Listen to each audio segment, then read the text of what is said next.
todos los que están de escuchas, ¿no? Yo voy a quitar mi cámara y muchísimas gracias. Gracias a ti, muy amable. Bien, pues buenas noches a todos. Es un placer estar aquí con ustedes. Ahí tienen mi cuenta de Twitter, @Alberto Munoz, tienen mi número de teléfono celular. También está mi correo electrónico en alberto@andromy.com. Y abajo en TinyURL tienen el nombre del link de esta presentación, que si sería el caso de que lo perdieran, yo con mucho gusto se los hacemos llegar nuevamente.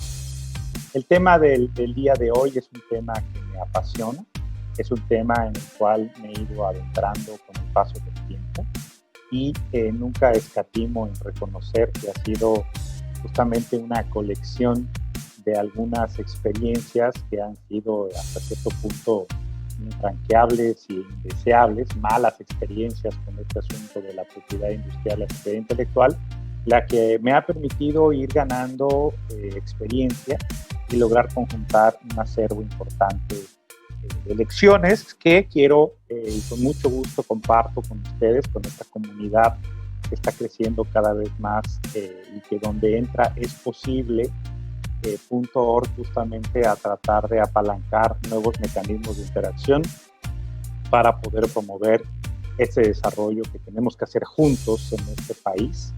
Y bueno, voy a continuar. Tengo hasta aproximadamente 60 slides, siguiendo los cánones de las clases cuando me toca impartir. Procuro no tardarme más de un minuto por cada uno de los slides para cumplir un poco con el tiempo. Cuando escuchamos hablar de patentes, de propiedad intelectual, también aparecen por ahí algunos términos que es importante considerar. Sin lugar a dudas, este mecanismo de protección que ofrecen los estados gobiernos a nivel internacional y que se ha ido conformando con el apoyo de las leyes, básicamente consiste en, primero, evaluar, identificar y reconocer en los inventores, en las personas creativas, el lograr identificar cuáles son los mecanismos dentro del marco regulatorio que puede otorgársele a esta persona, empresa, institución o grupo de gentes, unos derechos que en algunas ocasiones tenemos que abusar un poco del lenguaje y se conoce como un monopolio. En realidad, cuando uno obtiene una patente, pues lo que obtiene son los derechos de explotación. Esto significa que uno puede, en un momento dado, solicitar regalías por el licenciamiento de estos derechos o puede regalarlos. Alguien que es poseedor de una patente no está obligado a cobrar por el uso del reconocimiento que le da el Estado sobre su protección, sobre su invención con respecto al tiempo, al momento cuando logró tener esta concepción que puede tener un derecho protegido. Principalmente en algunas distintas corrientes podemos identificar que es justamente el reconocimiento de la invención lo que permite de alguna forma el acelerar estos procesos de creatividad, reconociendo el trabajo de la gente. Hablamos de protección, de leyes y cada vez más empezamos a ver este tipo de circunstancias en asuntos que tienen que ver con esta economía digital. Es decir, cada vez más es presente la necesidad de contar con estos instrumentos para poder promover, procurar, compartir lo que es la innovación. A final de cuentas, la única ecuación que les voy a compartir el día de hoy es una ecuación que tiene escrita por ahí un gran emprendedor tecnólogo que es Bill Aulet del MIT, y él escribió en su maravilloso libro de emprendimiento disciplinado, Discipline Entrepreneurship, dice que la innovación es igual a una invención que multiplica una ganancia o un ahorro. Entonces, es bien importante que quede muy claro que la invención no se obtiene hasta que la invención se materializa. Innovación igual invención multiplicada por ganancia o multiplicada por ahorro. Y esto implica gente, implica a las personas, implica a los individuos y como hemos ido viendo con el paso del tiempo, cada vez más estamos todos inmersos en esta economía digital. Google tuvo a bien identificar un perfil que le llaman el Smart Creative, que es básicamente un individuo que está inmerso en esta economía digital y que tiene un conocimiento técnico profundo en cómo utiliza o cómo aprovecha las herramientas que tiene. Y tiene mucha experiencia con las manos. En esta industria, en la economía digital, esto significa que es alguien que es una persona dedicada al cómputo, o al menos entiende las estructuras y las características de la magia que hay detrás de estas pantallas. Si el día de hoy están con nosotros es porque seguramente se dedican a algo del cómputo o están muy interesados en esta dinámica. Estos nuevos expertos son muy buenos haciendo cosas, no únicamente diseñan conceptos, sino que también crean prototipos. Aquí hay una lista de 11 características que con mucho gusto los invito a revisar a detalle en esta definición que hace Google en su libro, de cómo puede compaginarse estas características que hacen justamente entender la noción humana, individual, dentro del proceso de innovación a través de las innovaciones. ¿Cuáles son las características que se requieren?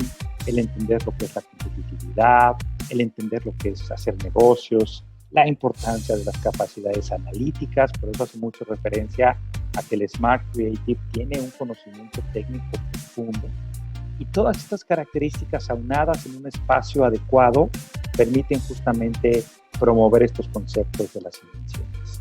Otro equipo de Berkeley muy interesante ha venido estudiando durante los últimos 40, 50 años cómo las empresas de software o de hardware o de combinaciones de hardware y software, sistemas, métodos, aparatos, justamente han venido cambiando con respecto al tiempo.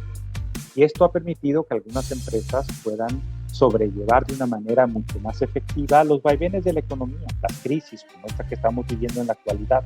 Y son justamente las empresas que tienen estas características de ser más adaptables, más ágiles, más elásticas, más líquidas, más maleables, que permiten más la movilidad. Y uno se preguntaría, bueno, ¿y qué tiene que ver esto de la dimensión individual con la dimensión institucional? Es que justamente las invenciones y las innovaciones se dan en un ambiente, se dan en un ecosistema en el cual todos podemos coadyuvar y participar. Y es justamente entendiendo esas características de la nueva economía, de la nueva estructura individual, de la nueva estructura institucional que se requiere justamente en estas empresas basadas en conocimiento y que pueden entenderse en esta lógica de súper flexibilidad de las empresas que tienen esta nueva dinámica. Hay un ejemplo muy interesante de un producto que nos tocó desarrollar hace algunos años que tiene que ver con un dispositivo muy sencillo. Lo único que hace es medir, por ejemplo, el nivel de volumen en los tanques. Los tanques de petróleo que tradicionalmente se utilizan, por ejemplo, para almacenar el aceite quemado de los vehículos cuando uno va a cambiar el aceite de su coche, se almacena en algún lugar y si es manejado de manera sostenible y sustentable, podemos generar un negocio con desperdicios. Pero para esto necesitamos medir. Podemos incorporar tecnología que involucra hardware, que involucra software, que involucra productos, que involucra procesos, que involucra sistemas y que involucra datos. La magia del día de hoy justamente está en cómo podemos recolectar información, cómo podemos administrarla, cómo podemos procesarla, cómo podemos extraer conocimiento de los datos para generar información que permita soportar la toma de decisiones. ¿Y qué pasa si lo que queremos es, por ejemplo, hacer esta tecnología en unas dimensiones mucho más pequeñas? Imagínense una idea que les voy a dar. ¿Cómo sería el universo o cómo va a ser el universo cuando podamos explotar nosotros el vacío de una botella? Es decir, la distancia que hay. Imagínense su refrigerador que todos los días pudiera tener una medida de un parámetro que pueda uno concentrar y aprovechar. Esta patente para mí es bastante significativa, no únicamente por el año, sino porque es a final de cuentas parte de la base de lo que fue el carácter transformador justamente de la economía digital. El control justamente de los electrones que fluyen por este pequeño filamento que al generar calor emiten un fotón y generan iluminación. A final de cuentas, el principio del diodo y la composición del diodo con otras orientaciones generan un transistor. Justamente el transistor ha sido lo que nos ha venido a revolucionar esta nueva economía. Las patentes aparecen al momento de empezar a conjuntar innovaciones, inteligencia, conocimiento, necesidades, pero también hay carácter interesante con respecto a las patentes que tiene que ver con la originalidad. Aquí este amigo llega a una oficina de patentes que está caricaturizado por esta caja, donde hay una persona muy formal a la cual se le da una explicación de algo que este amigo quiere buscar una patente. Y cuando explica a manera de detalle que lo que hace es un dispositivo en donde va un líquido y va goteando poco a poco, etcétera, por una propiedad de capilaridad, le dice la gente, la de patentes, dice, tú lo que dices es una pluma. Y le dice, sí, bueno, eso ya se dio la patente, ya se hizo el granting de la patente se otorgó a otra persona. Entonces aquí hay que pensar inmediatamente en el carácter de originalidad. En el paso de los últimos 25 años, me ha tocado estudiar a detalle dispositivos principalmente inspirados por capacidades humanas en el área de robótica, que es una de mis áreas de especialidad, y me he adentrado en el estudio de este tipo de tecnología que involucra desde diseños mecánicos, pero también la componente de software que va justamente en el control de esos dispositivos. Lo primero que nos brinda la idea cuando hablamos de software y hablamos de patentes, uno pensaría de inmediato que esto es algo que no combina, que no concuerda.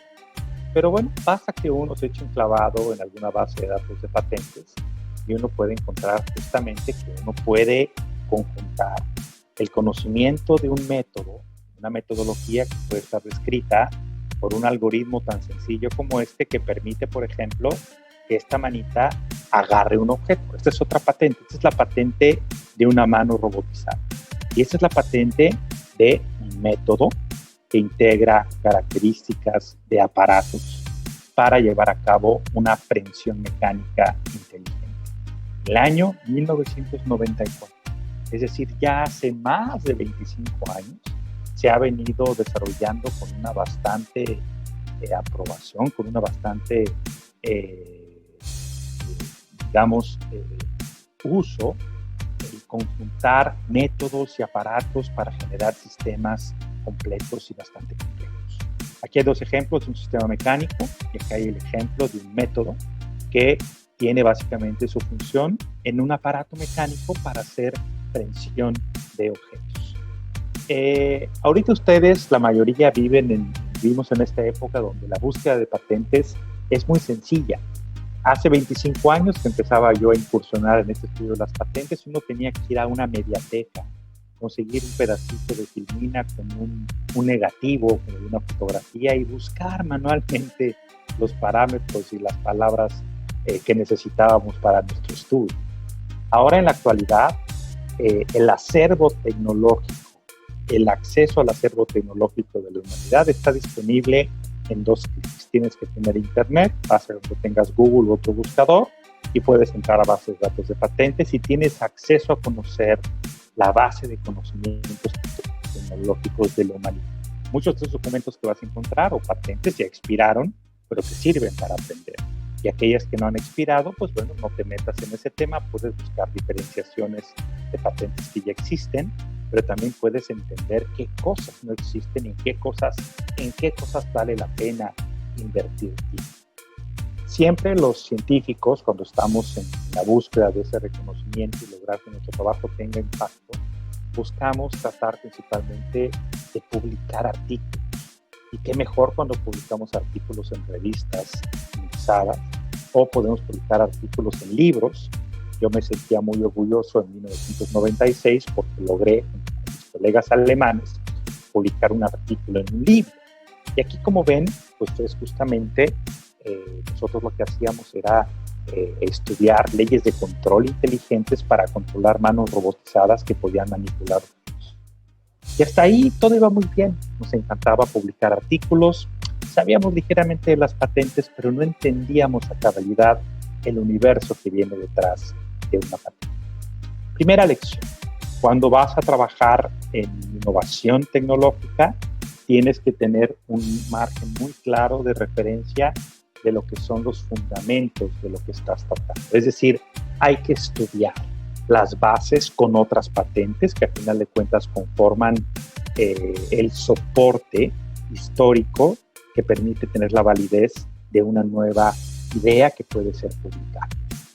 Es bien importante trabajar en las componentes de claridad en las patentes, sobre todo cuando estamos hablando de métodos que vienen, por supuesto, de algoritmos que van a terminar programándose en software. Y hay que tener mucho detalle con la claridad. Aquí, por ejemplo, esta caricatura me gusta mucho, que está en un proceso de evaluar una patente para ver si está bien diferenciada u otra. Y aquí lo que ven este amiguito, pues lo que tiene en la mano es un iPad, y aquí lo que hay en realidad es un refrigerador. Por supuesto, a distancia pueden parecer lo mismo. Y me gusta mucho ilustrar este concepto porque, por ejemplo, si uno tiene un software y uno imprime código que desarrolló y de pronto imprime, por ejemplo, una canción de Armando Manzanero, en paz descanse, y lo traigo a colación porque vivo aquí en Yucatán. Armando Manzanero y el código, si los ponemos de lejos, la canción y el código, pues un evaluador de lejos no va a entender mucho las diferencias. Es por eso que yo insisto que los derechos de autor, que son perfectamente válidos en una canción, no tienen mucho sentido para proteger el carácter inventivo del software, porque no protegen el algoritmo, no protegen el método que da origen al algoritmo que después se codifica en el software. Es decir, no se está protegiendo la parte integral de lo que hay. Vemos claramente aquí las diferencias en el refrigerador, lo conectamos a la luz y podemos mantener a cierta temperatura algunos productos, pero si vemos en el iPad podemos tener acceso a la humanidad entera. Podemos utilizar un iPad para comunicarnos, podemos usar un iPad para leer, podemos utilizar un iPad para aprender. Entonces, si ven la diferencia, este es para mí el equivalente de obtener un registro de autor en un software, cuando en realidad la riqueza viene del algoritmo y la riqueza está en la metodología, no únicamente en el producto final, que es el código, como sería el equivalente aquí de tener el producto final, que es únicamente los colores o la forma, ¿ok? Por supuesto, no hay que escatimar el hecho de considerar también aspectos descriptivos de las patentes.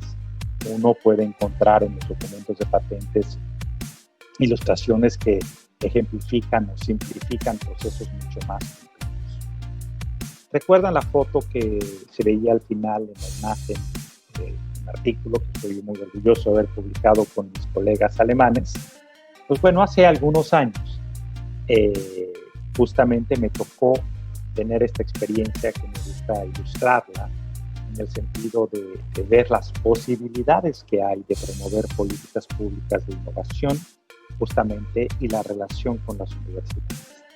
¿Cómo llegué a este punto? Una vez en una tienda bastante importante de México donde uno puede comprar revistas internacionales, estaba yo hojeando una revista y me encontré en la última página la publicidad de esta empresa llamada Hamamatsu y veía yo esta pelotita que venía cayendo aquí, veía este robotito que agarraba la pelota y me pareció bastante conocido. Entonces, si ven aquí del lado derecho, pues efectivamente en algo se parece esta fotografía que ven con la pelota rosa y esta fotografía con la pelota roja, que era el experimento que hacíamos nosotros. 10 años antes, en Alemania, llevaba un proyecto de cooperación con la Universidad de Tokio. Y después venían 3 palabras, que son el nombre de 3 investigadores. Y cuando vi Ishikawa y vi Namiki, me cayó el 20. 10 años antes, en Alemania, en el verano de 96, justamente el investigador Namiki nos hizo una visita en el laboratorio, lo que 10 años después pues, nos provocó una tremenda confusión. Entramos en contacto con la Universidad de Tokio y a la Universidad de Karlsruhe en Alemania, pues, mis colegas eran investigadores allá. Y después de una llamada telefónica estábamos buscando si no había algún tipo de derechos que pudiéramos nosotros exigir por haber sido nosotros los primeros en llevar a cabo estos experimentos. Por un lado, como colegas, pues nos da mucho gusto que Japón tenga esa dinámica tan interesante y tan envidiable de contacto entre las universidades públicas y privadas con el sector privado, que es algo muy positivo. que genere ese tipo de cosas, pero también nos llamó mucho la atención de que no hubiera reconocimiento de ese trabajo que habíamos hecho nosotros. ¿Por qué no pudimos exigir nada a esta empresa Hamamatsu? Bueno, por la razón sencilla que nosotros no patentamos este proceso. Lo que hicimos básicamente fue publicar artículos de investigación y eso de alguna manera te inhibe el poder exigir un derecho de propiedad intelectual si no lo patentaste. Es decir, si tú publicas tus resultados y se hacen del dominio público, ya no puedes solicitar una patente ni puedes exigir derechos sobre el mismo. Con el paso del tiempo entendimos eso. El primero que pega, pega dos veces. Y es importante ser muy agresivos y procurar tener el soporte institucional para defender las innovaciones. Es decir, si ustedes llevan a cabo un proyecto de innovación o una invención y están trabajando en una institución, en una empresa, en una institución pública o privada, es importante que tengan esa comunicación institucional, porque al final de cuentas, la institución con sus intereses puede buscar en colaboración con los inventores justamente el lograr tener esos derechos para tener la protección intelectual. Esta caricatura también me gusta mucho. Aquí están estos amigos haciendo algunos experimentos con un Frankenstein y en el momento en que logran encontrar la combinación para que eso pueda considerarse como que está con vida, entonces ya pueden llamarle al abogado, ¿no? Yo creo que hay que hacerlo antes, no es necesario esperarse hasta validar que esa idea que puede ser candidata a ser patentable en términos de una invención tenga forzosamente que tener un soporte completamente experimental. El proceso de patentamiento toma tiempo y es importante saber que puede tomar más de 2 o 3 años, cuando, por ejemplo, si tú tienes un financiamiento o estás haciendo una inversión para tener esa invención y concretizarla en un negocio, puede ser demasiado tarde al momento en que intentas solicitar la patente y este producto ya tuvo una exhibición y un contacto público importante. Hay que patentar lo antes posible porque de esa manera uno gana derechos de antigüedad. Entonces no hay que esperarse a que el Frankenstein sobreviva para poder solicitar la patente. Otra experiencia que tuve hace algunos años trabajando, que ya este artículo tiene 20 años que lo publiqué junto con mis colegas en Oxford, que tenía que ver básicamente con realidad virtual y realidad aumentada para tareas de teleoperación. En este caso, este proyecto se financió principalmente con una relación de la Universidad de Oxford y una empresa privada. Y en ese caso, los acuerdos fue sí poder publicar, pero también mantener una componente de secreto industrial. Con ese secreto industrial se nos reconoció el carácter inventivo por parte de la empresa, nos pagaron regalías durante algunos años. Era la verdad bastante interesante recibir el cheque de regalías que en estas épocas, ya tiene varios años que no nos pagan regalías porque cumplimos los 10 años del acuerdo, pero siempre se pueden llegar a acuerdos con las empresas que financian a pesar de publicar los artículos. Aquí, por supuesto, lo que nosotros publicamos son algoritmos, software, que permitía justamente hacer el análisis de las imágenes y poder sintetizar las vistas. Publicar tus resultados dudando puede salir caro. Si dudas, mejor no publiques. Si no patentas, pero tu paper no tiene impacto, no vas a ganar mucho. Hay que tomar en cuenta esas características. Yo llevo ya 25 años trabajando en robótica. Es un robotito que hice con mis compañeros hace cerca de 26 años. Y con el paso del tiempo he tenido oportunidad de trabajar en otras empresas. Hace 10 años estuve en París trabajando en el Aldebaran Robotics, justamente llevando los resultados de mi tesis doctoral a este humanoide. Es decir, el software de las manos del robot con el que hice yo mi tesis doctoral, gracias a que mantuve actualizado el software que hice 10 años antes de eso, hace 20 años, me permitió llevar a través de un acuerdo comercial los resultados de mi tesis doctoral que no patenté, pero que yo mantenía el software al día, me permitió venderlo. Entonces, es importante, si tú eres desarrollador de software y tienes oportunidad de buscar reconocimiento con patentes o con métodos, si no tienes esa oportunidad, al menos mantén tu software actualizado con los mismos estándares. Lleva a cabo un análisis detallado de la ingeniería del software y posteriormente podrás hacer un acuerdo comercial. La empresa francesa estuvo muy contenta en que mis resultados no estaban patentados, estaban ciertamente publicados, pero yo pude hacer una transferencia de tecnología al mantener mi código en perfectas condiciones. El futuro viene principalmente con la instrumentación y automatización de ciertos procesos, principalmente en aquellos temas donde se pueda robustecer el trabajo de día a día de nosotros, los seres humanos, en el ámbito empresarial e industrial. Y las características de dexteridad y de movilidad con los robots son cada vez más apremiantes. Y era algo que yo hasta cierto punto había medio abandonado cuando terminé mi tesis doctoral, porque no veía yo el día de poder implementar ese tipo de dispositivos. Entonces, si tú tienes esa capacidad de poder continuar y mantener tus algoritmos al día, puedes tener experiencias muy interesantes, porque aunque tú no seas el productor de la tecnología, habrá empresas que requieran lo que tú avanzaste con la tecnología. Guarda tu código, velo actualizando, y el día que creas que tu tesis de maestría esté más enterrada que nunca, vendrán a buscarte, van a encontrar tu trabajo y lo vas a poder vender. Y además tienes buenos amigos, te va a volver a funcionar. Otra vez, es bien importante entender la responsabilidad de ustedes como creadores de software, de buscar justamente identificar los métodos básicos que dan pie a los algoritmos y buscar patentar el método. Eso tiene una perfecta validez. Cuando alguien patenta algo, las patentes son para aparato, o para métodos, que son métodos, o sistemas. Los sistemas son distintos componentes de aparatos con distintos métodos, pero también puedes patentar cada uno de manera independiente. Puedes encontrar algoritmos que se patentan como método o algoritmos que coordinan otros algoritmos y son sistemas que involucran incluso aparatos. Para eso, pues hay que conocer muy bien lo que estás haciendo. Hace 5 años se nos otorgó la primera patente, yo digo, de software, que es básicamente un método, por ejemplo, para detectar de manera expedita con una tableta, a través de un método semiautomático y con procesamiento de imágenes, la capacidad de calcular de manera muy rápida la gravidez de una quemadura con una tableta. Eso fue lo que patentamos, el método que permite medir la extensión y la profundidad del tejido quemado utilizando un dispositivo móvil. Algo interesante mencionar es que nos tardamos 5 años en obtener esta patente.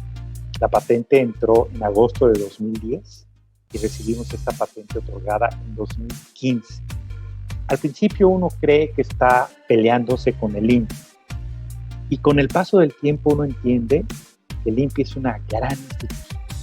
Al final de cuentas fue gracias al apoyo mismo de la gente del INPI, de las interacciones, de las llamadas telefónicas, de la guía, que puede uno obtener las patentes en este país. Pero es bien importante tomar la responsabilidad que tiene uno con respecto al interés de obtener esa patente. Si vas a patentar en México, patenta rápido, ten prisa. Tú llama al INPI, presión. Nadie más que tú tiene prisa, ni el INPI, ni ninguna otra institución en nuestro país. Tenemos nosotros, los ciudadanos, que generar las condiciones para exigir ese rendimiento de cuentas, el estar muy al tanto con nuestras obligaciones y realmente cumplir con los requisitos de esta gran institución que es el Instituto Mexicano de la Propiedad Industrial. ¿Se puede obtener patentes de software en México? Sí, hay que hacerlo bien. Si lo haces bien, si lo haces acorde a las retroalimentaciones que te va dando el INPI, se puede cumplir y aquí está la muestra clara. Este es para mí uno de los grandes tesoros porque logramos, después de varias interacciones, 5 años de rebote de correos electrónicos, de correo tradicional, de consultar a expertos, obtener esta patente. Uno tiene normalmente la idea que los expertos en elaboración de patentes lo único que saben decir es no. Lo que pasa es que una patente implica muchas cosas. Están otorgando, como dijimos abusivamente al principio, un monopolio con respecto a una invención que se te reconoce como de tu autoría. Es decir, en el caso de software, una metodología que se traduce en algoritmos y algoritmos que se traducen en código. Y lo que tú obtienes como patente es el método que está arriba de esos algoritmos que están arriba del software. A final de cuentas, el software es importante, pero lo más importante es la invención, el carácter inventivo de lo que uno puede crear. Es bien importante cuando vas a meter una patente, en particular del software, del método, el escribir un documento donde escribas todos los detalles, porque una de las cosas interesantes en el proceso de evaluación es que a partir de la retroalimentación de los evaluadores, uno puede quitar páginas o puede quitar párrafos o puede quitar texto, pero uno no puede agregar más texto en el documento de patente original. Entonces es bien importante por eso considerar que cada página es un soldado que va a defender tu invención. Hay que ser muy explícito, muy extensos, y ya si los evaluadores te van pidiendo que le quites páginas o párrafos, lo vas haciendo. Pero acuérdate que es bien importante que no le puedes agregar más. Es como si a tu código, por eso pongo el ejemplo de un algoritmo, de pronto tuvieras que quitarle alguna función.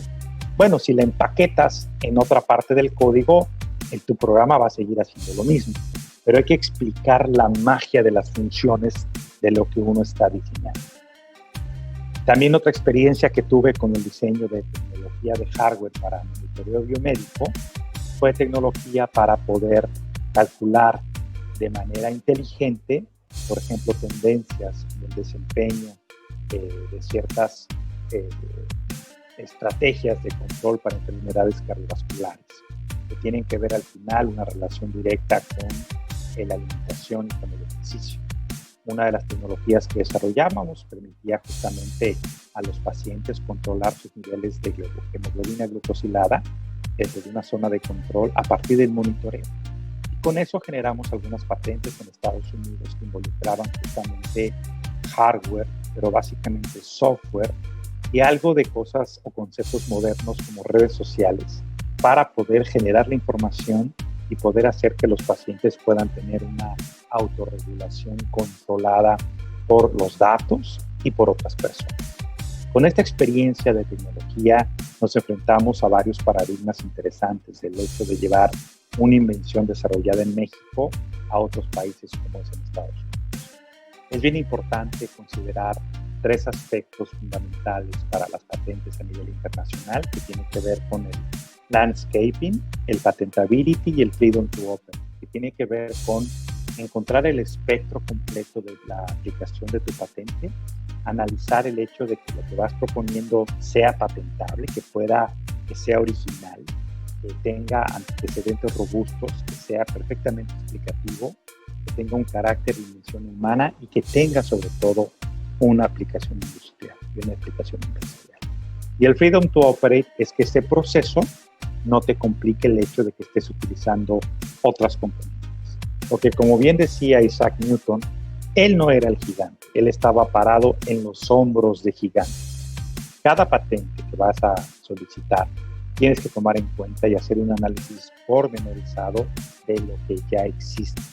Es bien importante en el área de software porque esto va cambiando de manera dinámica. Si vas a patentar en Estados Unidos, hay que hacerlo muy rápido y tomar en cuenta también una posibilidad que siempre existe, que es el software abierto o el software de las patentes libres que permiten tener licenciamientos muy particulares porque tú puedes fácilmente reutilizar software. Una de mis empresas que tengo en Estados Unidos, que es Old Financial Software, tenemos un producto que se llama Mi Chapulín, que permite justamente enviar remesas de nuestros compatriotas de Estados Unidos hacia México, y una de las patentes que hemos estado trabajando tiene que ver con las transferencias de dinero prepagado.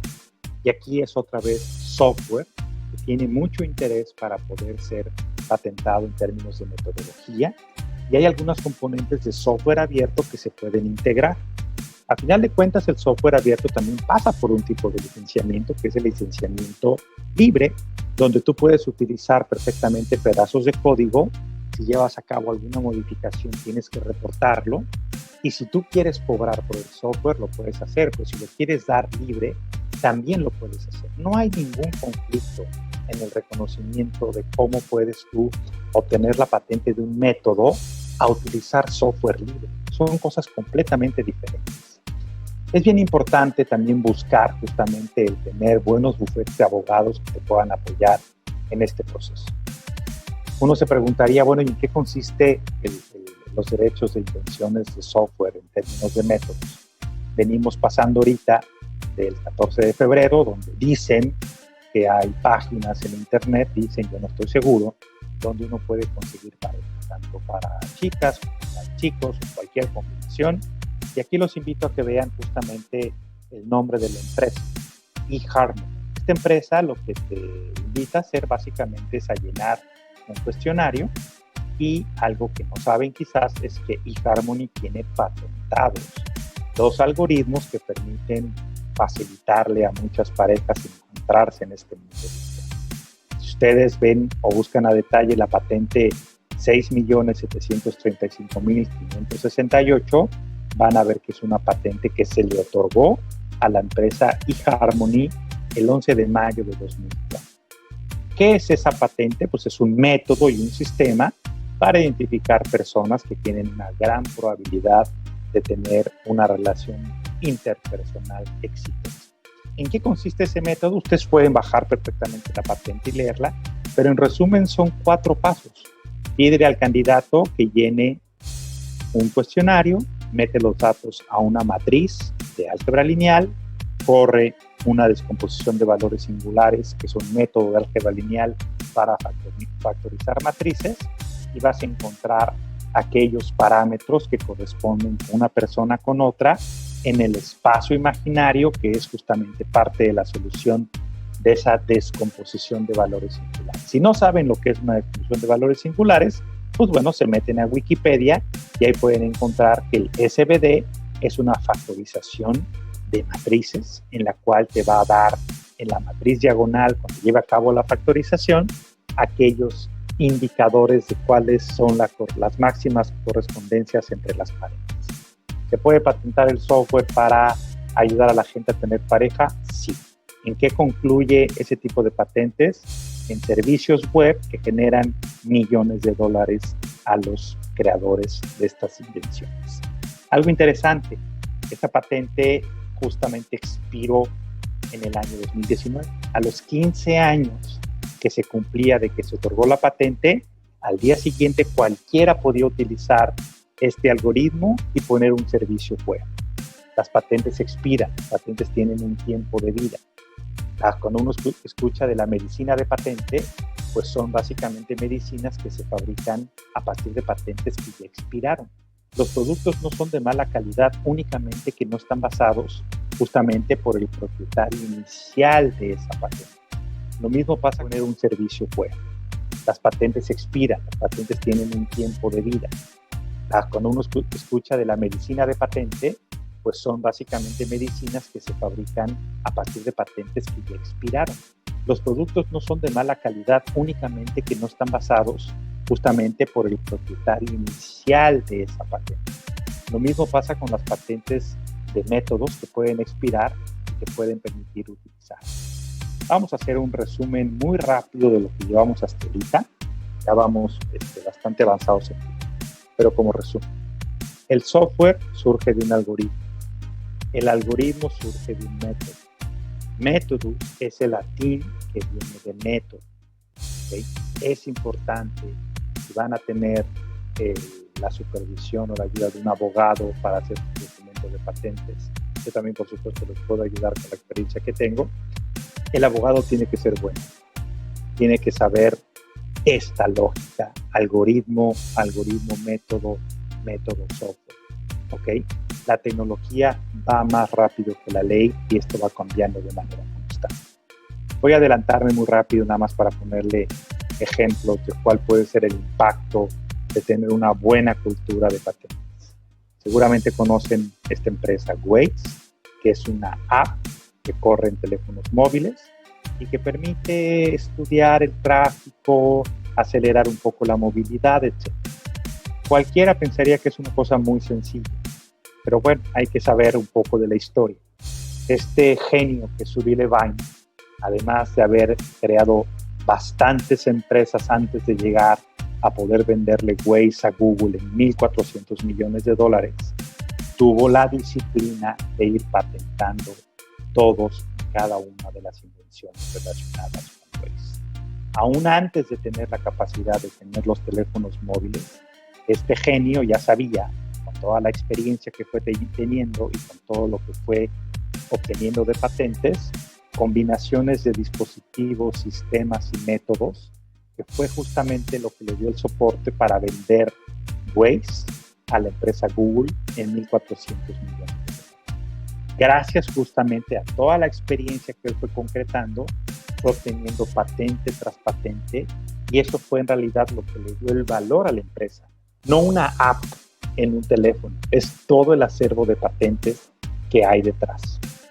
Lección 8, hay que dedicarse a leer patentes. Se aprende mucho leyéndolas, pero se aprende más en entender los modelos de negocios y las patentes que los soportan. También es importante y divertido leer sobre inventores y sobre su contexto. Hay muchos ejemplos de patentes de software, pueden buscar en Wikipedia, pueden inclusive leer en blogs, inclusive leer en aspectos legales. El software se patenta a través de métodos. El software que uno desarrolla pasa por algoritmos cuando está bien escrito. Inclusive hay un gran debate a nivel internacional sobre todos estos algoritmos supuestamente nuevos de machine learning y de inteligencia artificial, que son en realidad algoritmos que llevan muchos años desarrollándose, pero que ahora se pueden estratificar de una manera mucho más fácil y son mucho más eficientes, y ya tienen un carácter de patente porque tienen una aplicación comercial gracias al avance de la tecnología. En medida que nuestros negocios tecnológicos tengan una integración mucho más fuerte a la cuarta revolución industrial, necesitamos todos empujar un marco más moderno y jurídico para la protección de las invenciones. Con este slide termino. Seguramente conocen esta película y esa es un poco mi preocupación. Veo a mucha gente queriendo innovar en software y que solo se ocupan de los derechos de autor. Creo que es momento de darle la vuelta a la página.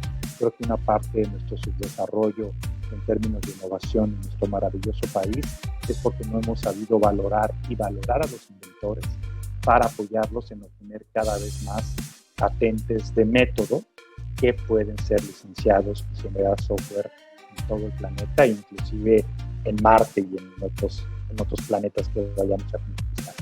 Les agradezco mucho su tiempo y su paciencia. Hay que obtener patentes de métodos que corresponden a algoritmos y a software. Muchas gracias.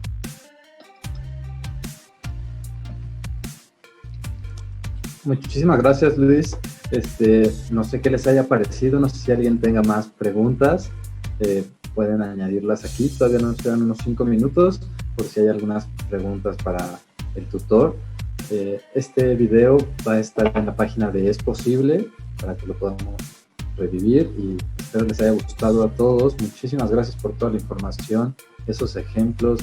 Me hubieras pasado esas fotos para hacer unos banners increíbles, pero me encantaron esos gráficos y esos ejemplos. Muchísimas gracias. Esperamos no sea la primera y última vez, Luis. Será un placer que me sigas ayudando a llenar estos jueves a las 7 de la tarde para nuevo contenido de todo lo que nos puedas compartir. Claro, a sus órdenes, con mucho gusto, los felicito. ¿Tienen alguna pregunta particular? A ver, me parece que sí. Ahí hay alguien, Manuel Trejo, nos dice: doctor, ¿podría hablar acerca del costo de las patentes, incluidos los honorarios que hay que pagar a los abogados? Sí, bueno, depende mucho del tiempo que le va a tener que invertir el bufete o el abogado que te va a ayudar con el proyecto.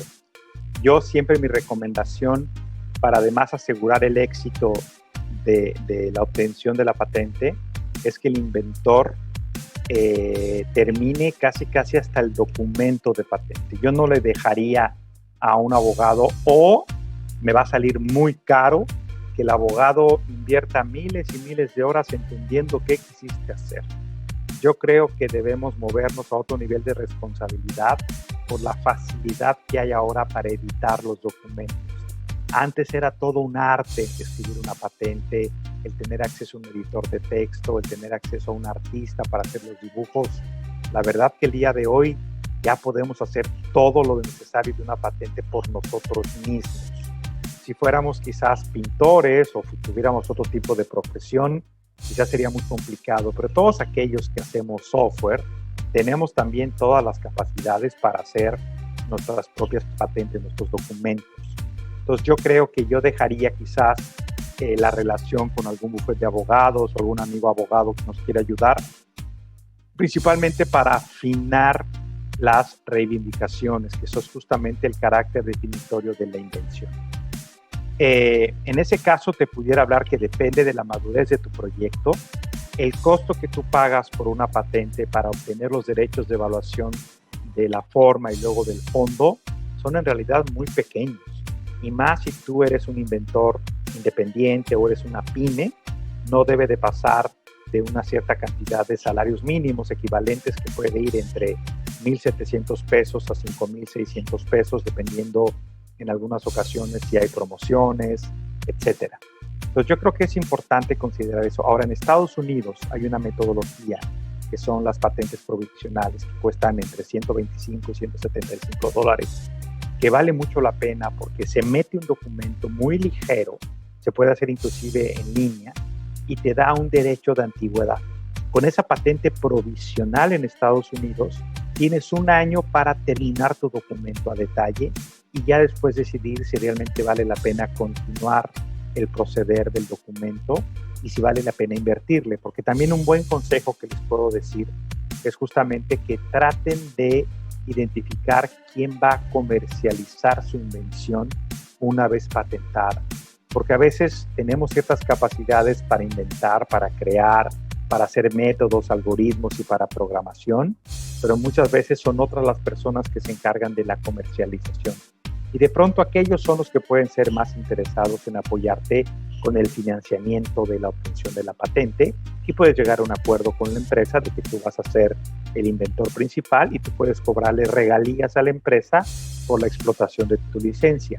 Y si de pronto tú eres el dueño de la patente y quieres darle los derechos de uso libre y gratuito a una universidad o a unos estudiantes, también se lo puedes dar porque tú eres el dueño de la patente.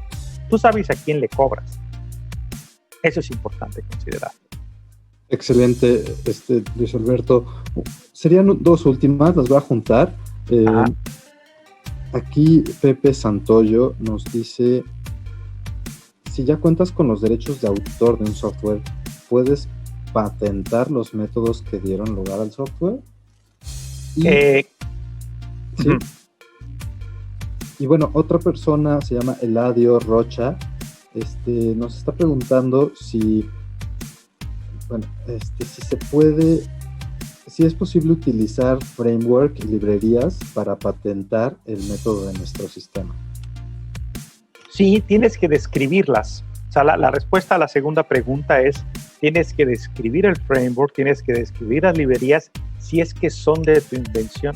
Ahora, si tienes un sistema bastante grande, puedes tener un portafolio de invenciones.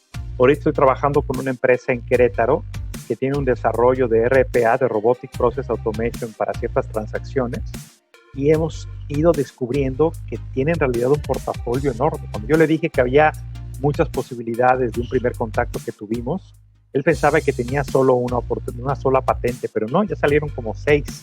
Y la segunda, se puede obtener la patente de algo que se obtuvo como derechos de autor. En principio, no invalida uno al otro. Lo que sí es que hay que ver el nivel de publicación que ya hiciste en los derechos de autor, porque si ya tienes los derechos de autor y ya se hizo público lo que obtuviste, ya no lo puedes patentar. Pero te tengo una buena noticia. Seguramente en los derechos de autor que obtuviste no está descrita la metodología ni los algoritmos a detalle, lo que significa que sí los puedes patentar porque no los has patentado. Se ha patentado el software. Cualquiera lo copia el software, le quita 2 líneas, pone otra cosa y obtiene otros derechos de autor, pero nadie ha patentado todavía el método, que es justamente lo que da pie al software. Ahora, ojo, si tú ya tienes el derecho de autor de un código y alguien agarra tu código, entiende cómo lo hiciste, entiende el algoritmo, entiende el método y pide los derechos de ese método, te lo puede ganar, porque él fue el primero que llevó ese método a protegerlo como patente. Es diferente, son cosas completamente diferentes. La autoría y la patente de la invención. Pero con mucho gusto podemos platicar. Perfecto, Alberto, pues te agradezco muchísimo. ¿Dónde te pueden seguir? Veo que aquí tienes @Alberto Muñoz, sería para todas las redes. Sí, es en Twitter, creo que es el que mejor funciona. En LinkedIn es mi nombre completo, Luis Alberto Muñoz Ubando. Y ahí está mi correo electrónico, alberto@andromi.com, y con mucho gusto los puedo apoyar. Pues, muchísimas gracias a todos, muchísimas gracias Luis, y que tengan excelente noche. Nos vemos el próximo jueves a las 7. Ahí hay otra. ¿Cuál es la vigencia o tiempo de vida de una patente? Perdón, ya nos íbamos, pero... Sí, va entre 14, 17 o 19 años, dependiendo de algunas cosas, ¿no? Pero eso es básicamente el scope de tiempo a nivel nacional e internacional. ¿Otra vez cuánto? ¿14? 14 a 19 años, dependiendo del país, dependiendo de la protección. Hay protecciones mexicanas